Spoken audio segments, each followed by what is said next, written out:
সবাই যখন মৃত্যুটাকে ভীষণ ভয় পায়, আমি তখন হাসতে হাসতে আল্লাহর কাছে ভীষণ সন্তুষ্টি নিয়ে পৌঁছতে চাই যে আমি একটা ন্যূনতম ওই জীবনটা লিড করতে পারলাম, যে আমি একটা ইনসাফের হাসি নিয়ে আমি আমার আল্লাহর কাছে পৌঁছতে চাই। সুতরাং আগামী 50 বছর বাঁচলাম, কোনো ইম্প্যাক্ট তৈরি হলো না আমারে দিয়ে, দেশের জন্য, রাষ্ট্রের জন্য, উম্মার জন্য, জাতির জন্য।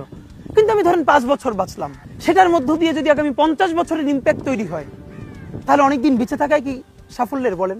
শহীদ প্রেসিডেন্ট জিয়াউর রহমান কয়টা দিন বেঁচেছেন, কিন্তু ভাবেন আজকে পর্যন্ত উনি আমার অনুপ্রেরণা। হাঁটতে হাঁটতে আমার পা ফুলে যায়। আমি, আমার টিম সেদিনকে ব্যাগের মধ্যে জুতো নিয়ে তারপরে একটা শপিং মলে ঘুরছিলাম, মানে পা ফুলে গেছে, পা জুতোয় ঢুকাতে পারছিলাম না। তো জিয়াউর রহমানের একটা ওনার গল্প মনে পড়ছিল, যিনি মাইলকে মাইল যখন হাঁটতেন ওনার সাথে স্টাফদের পা ফুলে যেত, কিন্তু ওনার তো আর্মি ট্রেনিং আছে। তখন তাকে বলতো যে স্যার আপনার তো আর্মি ট্রেনিং, আমরা তো আর পারি না। এই জন্য ওনাকে মানুষ রাখাল রাজা বলতো। তা আমরাও সারা বাংলাদেশের 56,000 বর্গ মাইলে হাঁটতে চাই। আমরা ইনসাফের চাষাবাদ করতে চাই, একটা স্বাধীন সার্বভৌমত্বের সততার বাংলাদেশ তৈরি করতে চাই। আল্লাহ যে কয়দিন হায়াতে রাখবেন এই লড়াইটা করব। যেদিন নিয়ে যাবেন আমি স্বপ্ন দেখে যেতে চাই, আমি আমাদের এমন টিম, আমি আমার সন্তানকে রেখে যেতে চাই, আমার মৃত্যুর পরে যেন এই লড়াই বন্ধ না হয়, এই লড়াই যেন বাংলাদেশে কিয়ামত পর্যন্ত জারি থাকে। এই হাদিকেই কেন গুলি করা হলো, কে হাদিকে গুলি করছে তার চাইতে কেন গুলি করছে এই প্রশ্নটা জরুরি। হাদি বর্ষা বিপ্লবের মধ্যে দিয়ে গড়ে ওঠা তরুণ এবং বিপুল সম্ভাবনাময় এক রাজনৈতিক নেতা।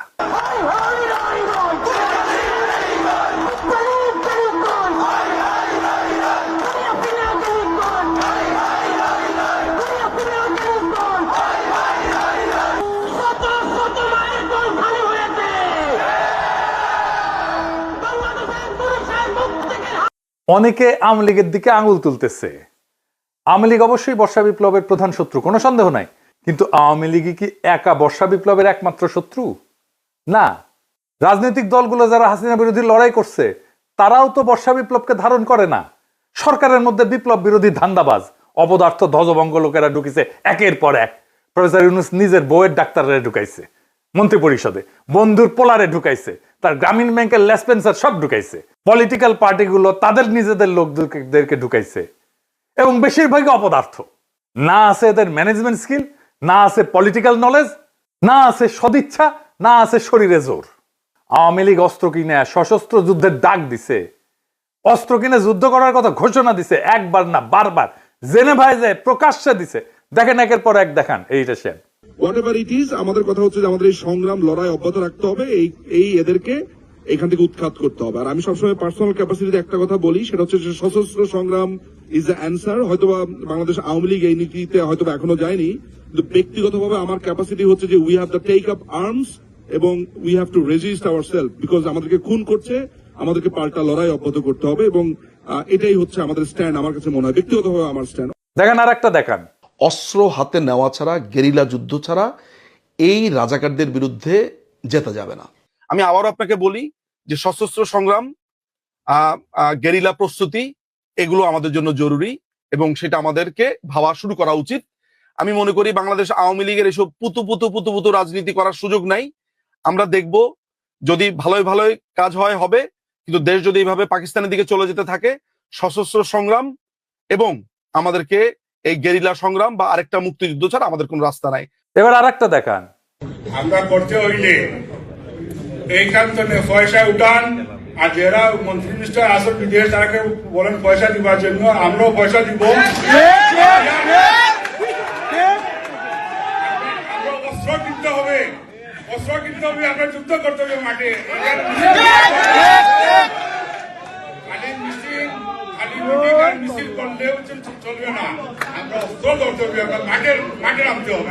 দেখেছেন শুধু কি এরা হাসিনা লেসপেন্সার, হাসিনা নিজেই বিপ্লবীদের হত্যার নির্দেশ দিছে। শুনেন, কথা কম গাছ বেশি। নেত্রী আমাদের যে ভাই বোনদের হত্যা করেছে, আমরা অস্ত্র তুলে নিয়ে এদেরকে হত্যা করবো ইনশাল্লাহ আগামীতে। মুখে কথা একটু কম বলে তো, যারা কথা বেশি বলে তারা কিছু করতে পারে না। কথা কম গাছ বেশি, ঠিক আছে? মুখ দিয়ে বলতে যেও না, আগে করে দেখো। ঠিক আছে, খোদা হাফেজ। শুনেছেন? তারপরে তো এই ঘটনা, একটা রাষ্ট্রের বিরুদ্ধে সশস্ত্র সংগ্রাম বা প্রকাশ্য খুনের নির্দেশ দেওয়ার বিরুদ্ধে কিছু করছে প্রফেসর ইউনূসের সরকার? কিছুই করে নাই, কিচ্ছু করে নাই। আর ওদের সাহস আকাশে চড়ছে। হাসিনাকে ভারত ফেরত না পাঠাতে চাইলে নাকি আমাদের কিছুই করার নাই, এই বলে তৌহিদানন্দ প্রভুপাদ। শুনেন, ভারতকে রাজি হতে হবে অথবা চাইতে হবে তাকে ফেরত পাঠানো। রাজি না হলে আসলে তো করার কিছু না, আমরা রাজি করানোর চেষ্টা করতে থাকতে পারি। এটুকু যেটা প্রথমে বলছিলেন, এটা একটু প্রসেসের ব্যাপার আছে, প্রসেস তো চলছে, দেখা যাক আমরা কতটুকু অ্যাচিভ করতে পারি। শুনেছেন, এটারে বিএনপি ঢুকাইছে, দেখা দিলাম এটা উপদেষ্টা মন্ডলীতে। এতটাই অপদার্থ, করার কিছু নাই তো তুই উপদেষ্টা আসুস কেন? 111 আমলা ওরে বানাই দিছে মন্ত্রী, এরা গালাইলে ওর গায়ে মাখে না, এতটাই নির্লজ্জ, এতটাই ক্ষমতা লোভী। এদের দিয়া প্রফেসর ইউনূস ফ্যাসিবাদের আগমন ঠেকাবে। হ্যাঁ, কি আর কমো, বালটা ঠেকাইতে পারবে। নির্বাচনের তফসিল ঘোষণা করছে না, দেখেন কি ভয়াবহ রক্তপাত হয় এই পুরা নির্বাচনী সময়, কিছুই ঠেকাইতে পারবে না। কেউ তো কথা শোনে না, আমলারাও কথা শোনে না, ক্ষমতায় বসেছে, রাষ্ট্রযন্ত্রের উপরে কোনো নিয়ন্ত্রণ প্রতিষ্ঠা করতে পারে নাই এই 2 বছরে। এত সাপোর্ট দিয়ে গেছে, কোনো সেটব্যাট নাই। আচ্ছা বলেন, এনএসআই, ডিজিএফআই যদি না জানে কারা ঢাকা 8 আসনের প্রার্থী শরীফ ওসমান হাদিকে হত্যার উদ্দেশ্যে গুলি করছে, তাহলে এই সংস্থাগুলো বন্ধ করে তো দিতে হবে। এগুলা রাখার যুক্তি কি? এই সংস্থা দুইটার প্রধানদের আজকে তো বিদায় করে দেওয়া উচিত, এরা কিছুই করতে পারবে না। জাতীয় নিরাপত্তা উপদেষ্টা একজনকে বানাইছে। হ্যাঁ, অনেকে বলে আপনার গুরুজন, হ্যাঁ ওনারা নিয়ে ভিডিও টিডিও বানিয়েছেন, ওনারে আবার তা আমি কি করব? যে যায় লঙ্কায় সেই তো হয় রাবণ। সে ক্ষমতা উপভোগ করিচ্ছে আর বিএনপির সাথে ঘুটু করিচ্ছে, বিএনপির সাথে ঘুটু করিচ্ছে যেন বিএনপি তাকে পররাষ্ট্রমন্ত্রী বানায়।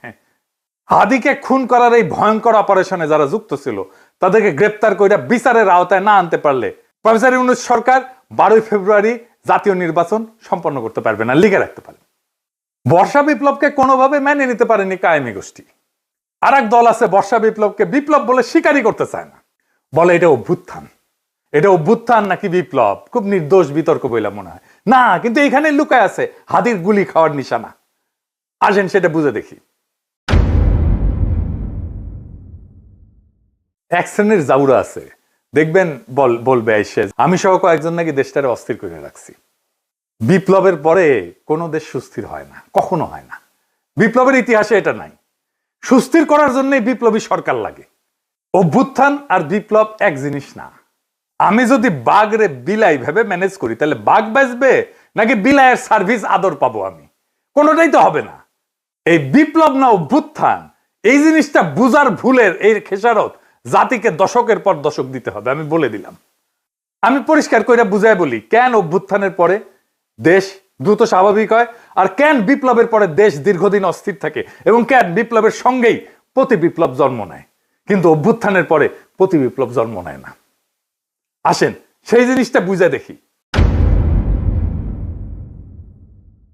অভ্যুত্থান মানে কি? অভ্যুত্থান মানে ক্ষমতার হস্তান্তর, রাষ্ট্রের রূপান্তর না। ক্ষমতা এক হাত থেকে আর এক হাতে যাবে, রাষ্ট্র বদলাবে না। অভ্যুত্থানে বদলায় কে শাসন করবে, কিন্তু বদলায় না রাষ্ট্রের কাঠামো, আইন, আদালত, ব্যুরোক্রেসি, সেনাবাহিনী, তার কর ব্যবস্থা, আন্তর্জাতিক চুক্তি। এই জন্যই আমরা ভারতের সাথে হাসিনার কর চুক্তি বাতিল করতে পারি নাই। এই কারণে অভ্যুত্থানের পরদিন ব্যাংক খুলে যায়, অফিস চলে, পাসপোর্ট ইস্যু হয়, কোর্ট বসে, বিদ্যুৎ আসে, রাষ্ট্র কাজ করে। কারণ রাষ্ট্র তখনও জীবিত থাকে, শুধু চালক বদলায়। আর 2024-এ বর্ষা বিপ্লবে কি হয়েছে এটা চিন্তা করে দেখেন।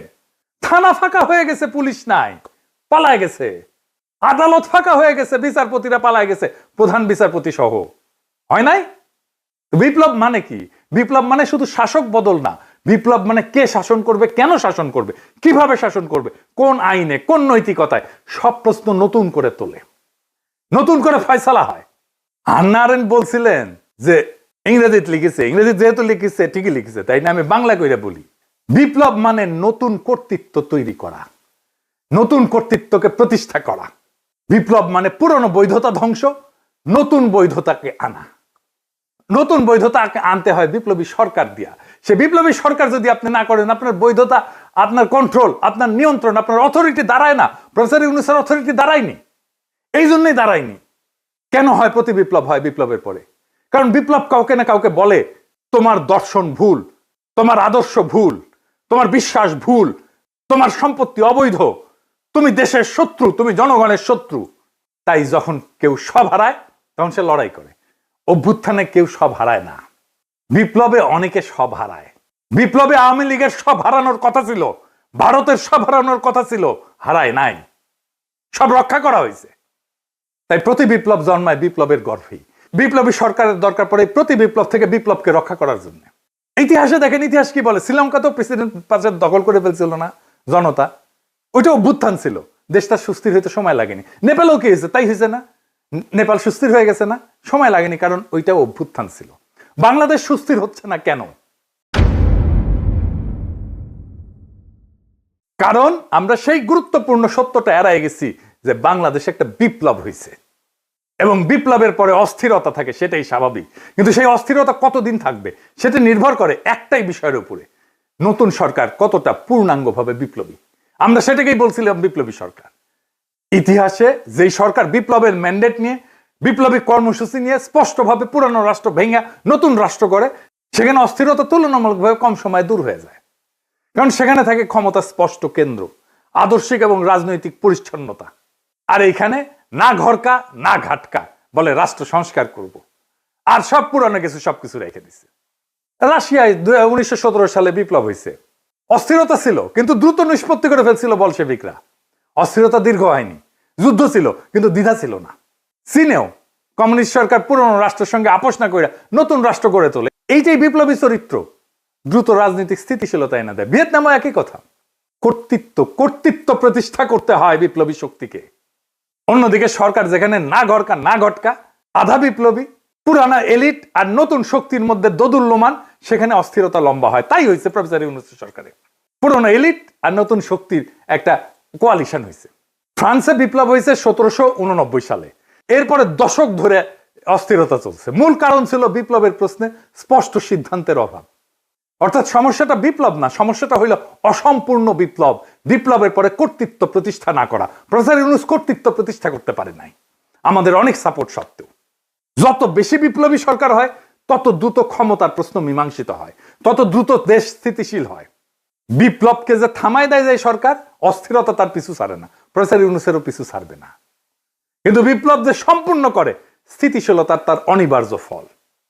আজকের অস্থিরতা, অরাজকতা সবকিছুর দায় ওই ছাত্রদের, যারা প্রফেসর ইউনূসের সরকার বানাইছে। এডিটর সাহেব, প্রফেসর ইউনূসের পেছনে ছাত্রদের ছবিটা দেখান, কারা কারা আছে। এই সব কয়টার দায়িত্ব এটা, এরাই প্রফেসর ইউনূসের সরকার বানাইছে। এই দায় নিতে হবে, ছাত্রদেরকে নিতে হবে, ওয়াকারকে নিতে হবে, রাজনৈতিক দলকে নিতে হবে, আসিফ নজরুলকে নিতে হবে, যারা এই সরকার গঠন করছে, সবার এটা দায়। এখন শেষ প্রশ্ন, কেন হাদি গুলি খায়, অন্য কেউ না? এর কারণ হাদি শুধু জুলাই বিপ্লবী না, হাদি একজন আপাদ মস্তক ভারতীয় আগ্রাসন বিরোধী। ভারতীয় আগ্রাসন বিরোধী হয়ে বাংলাদেশে বাইসা থাকাটা মুশকিল। প্রেসিডেন্ট হইলেও বাইসা থাকা যায় না। জিয়ারে মরতে হয়েছে না, ইলিয়াস আলীকে মরতে হয়েছে না, সালাউদ্দিন কাদের চৌধুরীকে মরতে হয়েছে না, জামাত নেতাদেরকে মরতে হয়েছে না, আবরারকে মরতে হয়েছে না, হাদিকে নিয়ে কম কুৎসা রটনা করা হয়েছে। দেখেন এই মালটাকে চিনতে পারেন কিনা দেখেন। জুলাই গণ অভ্যুত্থানে হাদির অবদান কি দেখতে হবে না? এই গণ অভ্যুত্থানের সময়ে, গণ অভ্যুত্থানের পরেও হাদি নামে কাকে মানুষ চিনত না। বাংলাদেশের সংকটে হাদিকে এদেশের মানুষ পায়নি। বাংলাদেশ যখন কাঁদছিল, বিপদে পড়েছিল, যখন রক্ত ঝরছিল, তখন হাদিরা সিনা টান টান করে দাঁড়ায়নি। তখন কিন্তু মির্জা আব্বাস ভাইরা দাঁড়িয়েছিল, তাদের হাজার হাজার কর্মীরা এখানে অবদান রেখেছে, লড়াই করেছে। শুনিছেন এই বাটপারকে বিএনপি কোলে তুলে রাখে।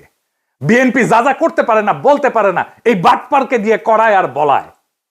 এটা বিএনপির মাস্তান, এটা বিএনপির ভার্চুয়াল মাস্তান। হাদিকে নাকি সে মাঠে দেখে নাই।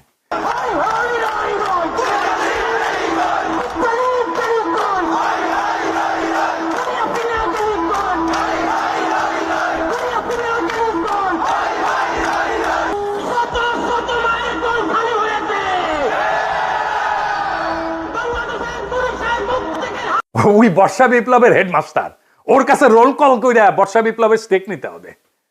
ওরে কিছু বললে বিএনপির বুদ্ধিজীবী ডাক্তার জাহেদ পর্যন্ত সেট করে ওঠে, কাইন্ডা শেষ হয়ে যায়। এই এপিসোড যখন রিলিজ হবে তখন হাদির ঠিক কি অবস্থা থাকবে আমি জানি না। এখনো পর্যন্ত হাদি ভালো আছে। হাদির কথায় আপনারা বারে বারে মৃত্যুর কথা আসতো, শহীদ মৃত্যুর কথা আসতো। আমরা তার এইরকম একটা কথা শুনেই এপিসোডটা শেষ করব। কিন্তু একটা কথা আপনাদেরকে স্পষ্ট করে বলে যেতে চাই, জুলাই বিপ্লবকে বিজয়ী করা ছাড়া আমাদের সামনে আর কোনো রাস্তা খোলা নাই।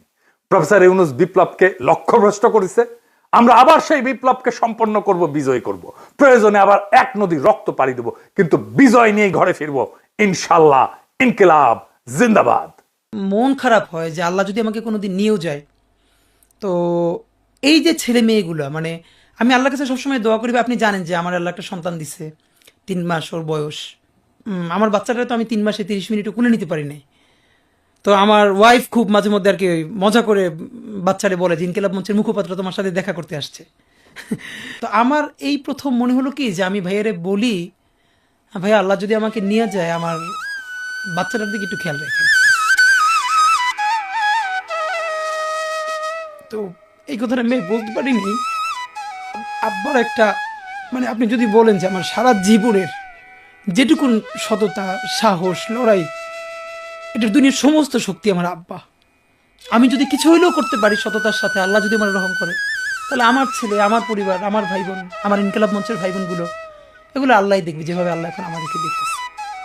সুতরাং কারো কাছে আর কোনো প্রত্যাশা নেই।